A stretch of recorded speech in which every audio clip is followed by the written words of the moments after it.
আসসালামু আলাইকুম, শুভ সকাল। ভিলেজ লাইফ উইথ প্রবাসীর বউ চ্যানেল থেকে ফাতেমা বলছি। আমার প্রিয় ভাইয়া এবং আপুরা কে কোথা থেকে আমার সাথে জয়েন্ট আছেন অবশ্যই কমেন্ট করে জানাতে পারেন। আর হ্যাঁ, অবশ্যই জানাতে পারেন কে কেমন আছেন। আপনাদের দোয়া ও ভালোবাসায় আল্লাহর অশেষ রহমতে আমিও ভালো আছি। আজকে ভিডিওটা হচ্ছে আমি সকাল থেকে শুরু করছি। আজকে হচ্ছে রং চা করছি, অনেক দিন পরই খাওয়া হচ্ছে চা, বিশেষ করে খাওয়া হয় না। গতকাল হচ্ছে আমি আটা দিয়ে ওই চাপটি রুটি বেলা ছাড়া যে আটা গুলে তারপর হচ্ছে রুটিটা তৈরি করে ওইটাই করছিলাম। তো এক পিস ছিল, সেটা আমি হচ্ছে চা দিয়ে ভিজিয়ে খাইতেছি আর হচ্ছে মেয়েকে বিস্কুট দিছি। তো আমরা চা খাওয়ার পর হচ্ছে কিছু ডিম নিয়ে আসছি। ডিমগুলো ধুয়ে ফ্রিজে রাখতে যাব, তখন দেখি আমার ডিম রাখার যে জায়গাটা ফ্রিজে খুবই নোংরা। তো এখানে এখন রাখবো না, এটা পরিষ্কার করে তারপরে হচ্ছে ডিমগুলো রেখে দিছি। তো সব কিছু তো আসলে ক্যামেরাবন্দি করা যায় না, তো আমি হচ্ছে ডিম পরিষ্কার করে রেখে তারপর হচ্ছে আমি তো রান্না দেখেন আমার কতটা রান্না হয়ে গেছে। তখন আমি ক্যামেরা স্টার্ট করছি, কারণ হচ্ছে আমার মেয়ে কান্না করতেছিল, তো ওকে একটু মোবাইলটা দিছিলাম, ওর বাবাও ফোন দিছিল, তোর বাবার সাথে কথা বলে। তো ওইতে ওর দুষ্টুমিতে আমার আর ক্যামেরা করা হয় নাই। তো আজকে হচ্ছে রান্না করব আমি হচ্ছে পাঙ্গাস মাছ, একটা শসা, তারপর হচ্ছে এক পিস আলু দিয়ে একটু হালকা ঝোল করে রান্না করব। আর হচ্ছে রেহা, আমাদের এখানে রেহা বলে, আপনারা কে কি বলেন অবশ্যই কমেন্ট করে জানাতে পারেন। রেহা ভাজি করব। চিংড়ি মাছ যেহেতু আমরা এখন খাইতে পারতেছি না, তো চিংড়ি মাছ দেবো না, শুধু নিরামিষ হচ্ছে ভাজি করব। তো শসা আলু মাছটা একটু কষায় আজকে হচ্ছে আমি পেঁয়াজ হলুদ মরিচ একসাথে সব দিয়ে দিছি, মশলাটা আলাদা করে কষাইনি। তো মাছ বসায় রেখে তারপর হচ্ছে চললাম আমি আর আমার রাজকন্যা পানি আনতে যাব। আমাকে কলস নিতে দেখে এখন সেও কলস নেবে। তার যেহেতু একটা কলস আছে, ভাবতেছি তাহলে ওকে দেয়া যাক, ওর কলসটা নিয়ে যাবে, সমস্যা কি তাতে। তো এই তো আমার মেয়ে দেখেন কাকে নিতেছে, আমি হাতে নিতেছি, আমাকে বলে মা কোলে নাও, কলসে কাকে যে নেবে, কাকে বলে না, ও কোলে নিতে বলে। তো যাই হোক, দুই মা মেয়ে পানি নিয়েই তো আসলাম। আর এসে দেখি আমার তরকারিটাও প্রায় হয়ে গেছে, তরকারিটা নামায় নিলাম। তরকারিটা দেখতে মাশাআল্লাহ খুব সুন্দর হয়েছে, খেতেও অনেক মজা হয়েছিল। যদিও আমি হচ্ছে পাঙ্গাস মাছ তেমন একটা খাই না, শুধু শসার জন্য হয়তো আমার কাছে বেশি ভালো লাগছে। তো এই তো অফ ক্যামেরা আমি হচ্ছে ভাজিটাও করে নিছি, এখন ভাজি হয়ে গেছে দেখে উঠায় নিছি। আর চুলায় হচ্ছে গরুর জন্য গরম পানি দিছি, আর এক পাশে হচ্ছে ভাত এখনও হয় না, ভাতও হয়ে যাবে আমার প্রায়। তো রান্নাবান্না অলরেডি ডান। আসলে আমি এখন চেষ্টা করি একটু তাড়াতাড়ি রান্না করার জন্য, কারণ আমার মেয়েটা সকালে এখন একটু বড় হয়েছে, তো আগে 2 বেলা ঘুমাতো, 10টা থেকে 11টা বা 11:30, আবার হচ্ছে দুপুর 2টা কি 3টার দিকে, কিন্তু এখন বড় হয়ে গেছে, এখন সে 1 বেলা ঘুমায়। তো আমি চেষ্টা করি 1টার মধ্যে আমার গোসল সব কমপ্লিট করে ওকে খাওয়ানো দাওয়ানো, তারপর 2টা 2:30টার মধ্যে ওকে ঘুম পাড়ানোর জন্য। তো আমার ভাজি সব রান্নাবান্না শেষ। এখন হচ্ছে আমি খাওয়া দাওয়া করে ঘুমাইছিলাম, সন্ধ্যার ভিডিও এটা। আমি হচ্ছে বিকালবেলা একটু চাল ভিজাইছিলাম। এখন তো আমাদের বাঙালি হচ্ছে 12 মাসে 13 পার্বণ, কিন্তু এমন একটা হয়ে গেছে এখন বাহিরের, যেহেতু আমরা গ্রামে থাকি, আমাদের ক্ষেতের ধান, ক্ষেতের চাল ক্ষেত সম্পূর্ণই আমাদের খেতে আসে। সিজনে অবশ্যই দেখতে পারবেন, যখন যে সিজন আসে, যদি আমি ভিডিওতে থাকি, আপনাদের সাথে থাকি, যদি অবশ্যই আপনারা আমাকে সাপোর্ট করতে হবে, ভালোবাসা দিতে হবে এবং চ্যানেলটাকে অবশ্যই সাবস্ক্রাইব করে পাশে থাকতে হবে, তাহলেই তো দেখতে পারবেন আমার নতুন নতুন ভিডিওগুলো। যাই হোক, যেটা বলছিলাম আমি হচ্ছে গত বছর যে আল্লাহ চাউল বলে পিঠার জন্য যে চাউলটা বানাইছিলাম, তা মোটেও খরচ হয় নাই বলতে আমি আমার বাবার বাড়িতেই প্রায় 2-3 মাস ছিলাম।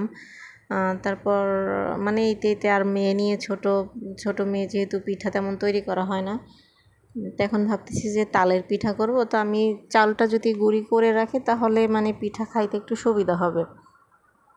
যেহেতু বর্ষা চাল শুকায় রাখার কোনো উপায় নাই, তা আমি ভাবতেছি যে মানে চাউলটা ভিজে তারপর শুকায় ব্লেন্ডার করে ফ্রিজে ডিপ ফ্রিজে আমি সংরক্ষণ করব। যখন ভালো লাগবে তখন মানে বড়া পিঠা, তেলের পিঠা, তাল পিঠা মানে যেমন ভালো লাগে তেমন করে খাবো আর কি। জানি না কতটুকু পারবো, হয়তো আপনাদের সাথে শেয়ারও করতে পারবো আমি। তো এই তো আগাম হচ্ছে আমি চালটা গুঁড়ি করে রাখি। আমার মেয়ের হচ্ছে আবার প্রচুর ভয়, মানে সেই মেশিনটা নিয়ে কিন্তু সন্ধ্যায় নাস্তা করছে আর দুষ্টুমি করছে, প্রচুর দুষ্টুমি করছে, মেশিন স্টার্ট দাও, মেশিন স্টার্ট দাও। তো যখন আমি মাল্টিপ্লাগে মেশিনটা বসাইছি মানে ব্লেন্ডার বসাইছি, তখন সে ভয় পেয়ে সে তার দাদির কাছে চলে গেছে, আর এখানে থাকবে না।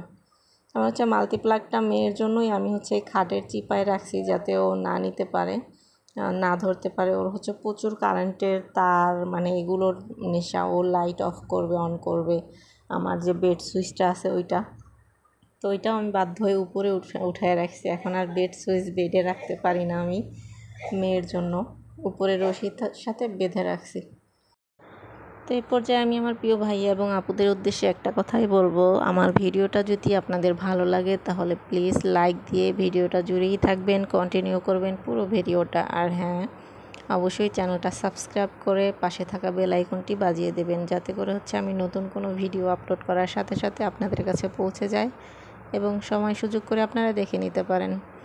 আমি হচ্ছে মানে ইউটিউব জগতে, অনলাইন প্ল্যাটফর্মে হচ্ছে নতুন। আমি মানে এই কাজটা আমার খুব মানে একটা স্বপ্ন বলতে পারেন। মানুষের তো অনেক রকমের ড্রিম থাকে, এটা হচ্ছে আমার একটা স্বপ্ন যে আমি এই লাইনে কাজ করব। জানি না আমি সফলতা পাবো কি না, তবে অবশ্যই আল্লাহর অশেষ রহমত যদি থাকে, মানে সে যদি ইচ্ছে করে আমাকে সফলতা দেওয়ার জন্য অবশ্যই দিবে। আর যদি আপনারা সাপোর্ট করেন, ভালোবাসা দেন, তাহলে অবশ্যই আমি আমার স্বপ্ন পূরণ করতে এগিয়ে যেতে পারবো।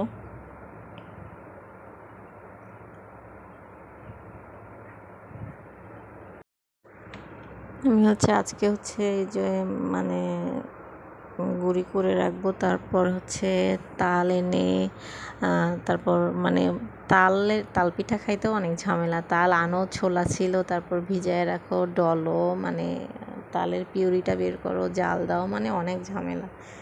তো যাই হোক, খেতে হলে তো একটু ঝামেলা করতেই হবে, কিছু করার নাই। পিঠা মানে এক কথাই আছে আমাদের গাঁও গ্রামে বলে যে পিঠা খায় মিঠার লোভে। তো মিঠাই যদি না হয়, তাল একটা কিন্তু মিষ্টি জাতীয় খাবার। যাই হোক, পান করলাম আর কি। এখন যেহেতু ভাদ্র মাস, তালের পিঠা আমার মা বলে যে মানে বছরের ফল একবার হলেও নাকি খেতে হয়। তো আমি এখন অবধি তালের পিঠা মানে আমি নিজে তৈরি করে খাইনি, আমার চাচি শাশুড়ি আমাকে দিছে, আমার বড় যা বানায় দিছিল, সেটা আমি দুর্ভাগ্যবশত খেতে পারি নাই। মানে খাইছি, সবার দেওয়ারটাই খাইছি, কিন্তু আমি মানে আমার ইচ্ছে এবার আমি নিজে তৈরি করব। আমি পারি, ঠিক আছে, কিন্তু আসলে অলসতা তৈরি করা হয় নাই।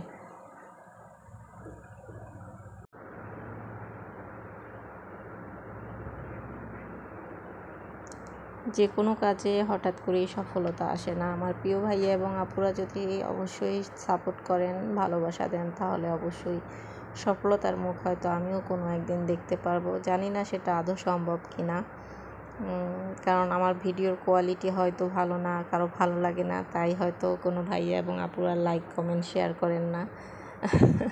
মানে এটা আমার মনের কথা।